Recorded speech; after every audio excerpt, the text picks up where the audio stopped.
Study IQ IAS, अब तैयारी हुई अफोर्डेबल। भारत आज तक सिर्फ एक युद्ध हारा है, 1962 इंडिया चाइना वॉर। इस वॉर में इंडिया की हार के पीछे सैकड़ों पॉलिटिकल और नॉन पॉलिटिकल रीजंस रहे, लेकिन एक इंपॉर्टेंट रीजन था Lee Enfield rifles. World war II era की ये राइफल्स इंडियन इन्फेंट्री की इस युद्ध में मेन राइफल्स थी, जो चाइनीज सोल्जर्स के हाथों में ऑटोमेटिक और सेमी ऑटोमेटिक राइफल्स जैसे कि टाइप 56 और SKS कार्बाइन्स का मुकाबला नहीं कर पाई। दोबारा 1999 के कारगिल युद्ध में जब हमारे वीर जवान हिमालयाज की ऊंचाइयों पर दुश्मनों का सामना कर रहे थे, तब भी करोड़ों रुपीस की इन्वेस्टमेंट के बाद बनी इंसास राइफल्स ने धोखा दिया और जवानों ने इस राइफल की कांस्टेंट जैमिंग और पुअर परफॉर्मेंस के बावजूद हमारे बॉर्डर्स को गार्ड किया। तो दोस्तों, क्यों हम अपनी फोर्सेस के लिए अच्छी हाईटेक राइफल्स बनाने में सक्सेसफुल नहीं हुए? और क्या आज हमारे पास रिलायबल और हाईटेक राइफल्स हैं? और क्या अगर आज वॉर होती है तो करंट राइफल्स मॉडर्न वॉरफेयर के लिए रेडी हैं? चलिए दोस्तों, जानते हैं। लेकिन दोस्तों, आगे बढ़ने से पहले मैं आपको बता दूं कि अगर आप UPSC सिविल सर्विसेज एग्जामिनेशन की प्रिपरेशन कर रहे हैं और आप एक अटेम्प्ट को अच्छी तैयारी के साथ देना चाहते हैं, तो UPSC का फाउंडेशन P2 यानी कि प्रीलिम्स टू इंटरव्यू बैच आपके लिए है। दोस्तों, इस बैच में एडमिशन लेने के लिए आप यूज कर सकते हैं कोड RT Life का। इस बैच के बारे में मैं आगे आपको और डिटेल में बताऊंगा। तो चलिए वीडियो पर वापस आते हैं।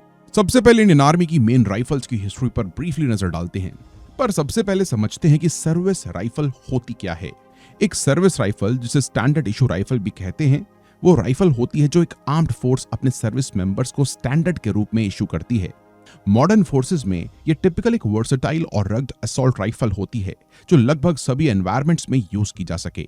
दूसरे शब्दों में, सर्विस राइफल्स वो सबसे कॉमन राइफल्स होती हैं जो इन्फेंट्री सोल्जर्स को दी जाती हैं, जैसे कि रशियन आर्मी की service rifle AK-12 Kalashnikov assault rifle. वही US आर्मी में M4A1 सर्विस राइफल है और PLA यानी कि चाइनीज आर्मी यूज करती है टाइप 95 राइफल्स का। और इसी तरह आज इंडियन आर्मी की सर्विस राइफल इंसास है, लेकिन कश्मीर में आर्मी इंसास राइफल्स यूज नहीं करती और जम्मू कश्मीर में इंडियन आर्मी के सोल्जर्स को थैंक गॉड इंपोर्टेड AK-47 दी जाती है। लेकिन क्यों? चलिए जानते हैं। 1947 में आजादी के दौरान इंडियन आर्मी ने ब्रिटिश मेड ली एनफील्ड राइफल्स को इनहेरिट किया। दोस्तों, ये legendary bolt action rifle world war II का रेलिक था और 1963 तक हमारी आर्मी की सर्विस राइफल भी, जिसको अपग्रेड करना उस समय की गवर्नमेंट ने वेस्ट ऑफ मनी समझा। और इसी राइफल का इस्तेमाल करके हमारे जवानों ने 1962 का इंडिया चाइना युद्ध लड़ा, जहां चाइना की ऑटोमेटिक राइफल्स के सामने ये bolt action Enfield rifles fail हो गई।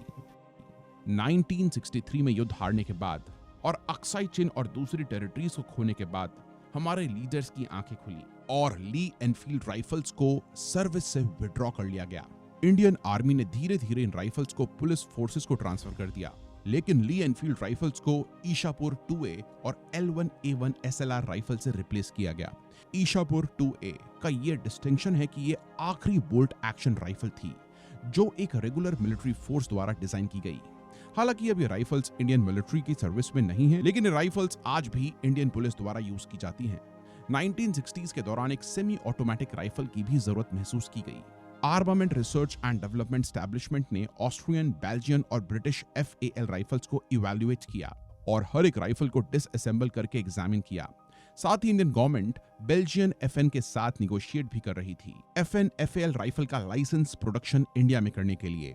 जब ये निगोशिएशंस फेल हो गई, तब ARDE ने डिसाइड किया कि वो अपना वर्जन ऑफ FAL खुद मैन्युफैक्चर करेगी और ऐसे बनी L1A1 SLR rifle. Ishapur 2A और L1A1 SLR राइफल्स को 1998 के बाद सर्विस से विड्रॉ कर दिया गया। 1998 के बाद इंसास ने SLR फैमिली ऑफ वेपन्स को रिप्लेस करना शुरू किया। रिटायर्ड राइफल्स को CRPF, NCC और वेरियस स्टेट की पुलिस फोर्सेस को ट्रांसफर कर दिया गया। इंसास राइफल्स आज इंडियन आर्मी की रेगुलर इन्फेंट्री सोल्जर्स के लिए स्टैंडर्ड इशू राइफल्स हैं। इंसास यानी कि Indian small arm system rifles आज army, air force, navy, CRPF, CISF, BSF और लगभग हर पुलिस फोर्स द्वारा इंडिया में एक्सटेंसिवली यूज की जाती है। ये राइफल एक ट्रेनिंग राइफल के रूप में भी यूज होती है और अभी तक इन राइफल राइफल्स की 9 लाख यूनिट्स प्रोड्यूस की जा चुकी हैं। अपने इंडक्शन के 1 साल के अंदर ही इंसास राइफल्स को अपनी वर्थ प्रूफ करने का मौका मिला। जी हाँ, 1999 की कारगिल वॉर, और इस वॉर के दौरान ये राइफल्स हिमालयाज के हाई ऑल्टीट्यूड्स में यूज की गई, लेकिन ये राइफल्स एक्सपेक्टेशन पर खरी नहीं उतरी। सोल्जर्स द्वारा जैमिंग की कंप्लेंट्स थी, मैगजीन्स ठंड के कारण क्रैक हो जाती थी और राइफल्स अपने आप ऑटोमेटिक मोड में चली जाती थी। साथ ही इन गन्स को शूट करते दौरान ऑपरेटर की आंखों में ऑयल स्प्रे हो जाता था। फायरिंग प्रैक्टिस के दौरान कुछ इंजरीज भी रिपोर्ट हुई। 2001 में इंसास का 1v1 वेरिएंट इंट्रोड्यूस किया गया ताकि कारगिल वॉर के दौरान राइफल की रिलायबिलिटी की प्रॉब्लम्स को सॉल्व किया जा सके, लेकिन इससे नई प्रॉब्लम्स जैसे कि ब्रोकन मैगजीन सामने आई। सभी एफर्ट्स के बावजूद ये देखा गया कि इंसास राइफल्स की स्टॉपिंग पावर काफी कम है। कुछ सोल्जर्स के अकॉर्डिंग इंसास की एक गोली अपने टारगेट को मारने के लिए काफी नहीं होती।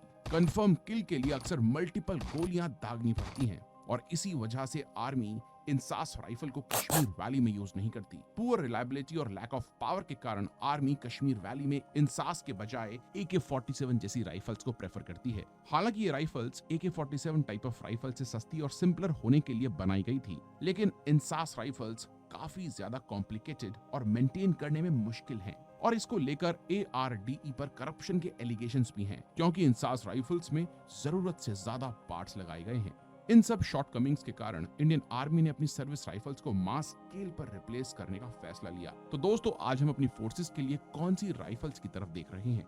AK फैमिली, पॉपुलरली कलाशकिनोव कही जाने वाली ये गन्स दुनिया में सबसे ज्यादा यूज होने वाला फायर आर्म है, जिसे इंडियन आर्मी ने ट्रांजिशन और कश्मीर में यूज करने के लिए प्रोक्योर किया था। आर्मी के पास आज ओवर 4 लाख AK-47 और AK के दूसरे वेरिएंट्स हैं जो एक्टिव ड्यूटी में हैं। आज भारतीय सेना को रशियन कलाशकिनोव AK-203 असॉल्ट राइफल्स मिलना शुरू हो गई हैं। रशिया के साथ की गई डील में यूक्रेन वॉर और पेमेंट डिलेज के बाद आज AK-203 इंडियन आर्मी की सर्विस राइफल बनने जा रही है, जिसे जुलाई 2021 में इंडिया और रशिया के बीच की गई 5000 करोड़ की डील के तहत Indo Russian rifle private limited यानी कि IRRPL द्वारा उत्तर प्रदेश की कोरवा फैक्ट्री में मैन्युफैक्चर किया जा रहा है। देखिए, AK-203 AK-47 का ही अपडेटेड और मॉडिफाइड वर्जन है। AK-203 में कुछ सुधार किए गए हैं, जैसे कि Picatinny rail, folding stock, improved ergonomics, better accuracy and reliability. दोस्तों, AK-203 के साथ साथ आज Indian army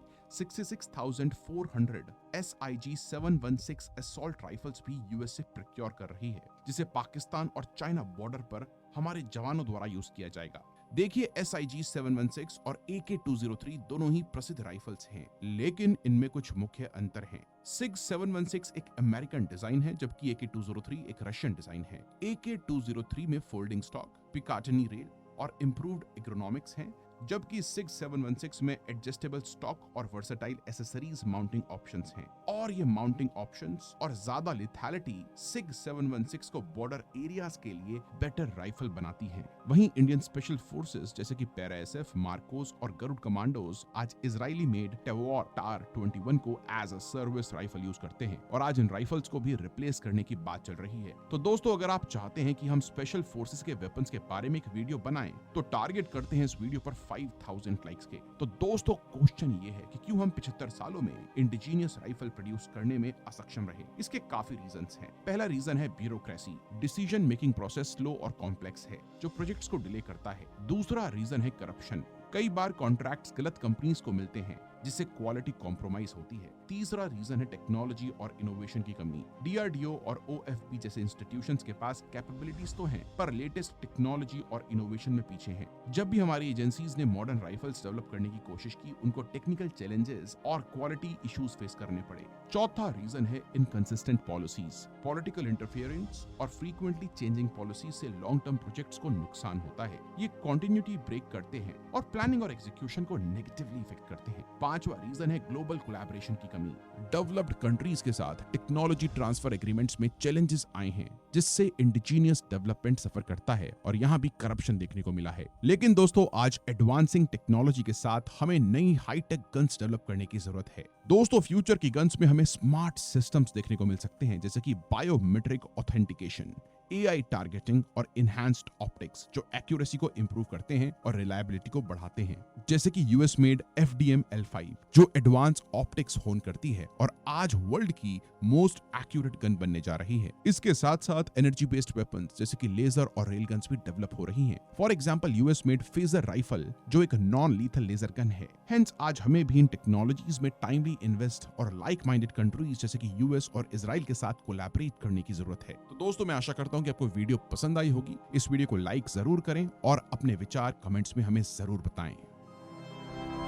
study IQ IAS अब तैयारी हुई अफोर्डेबल।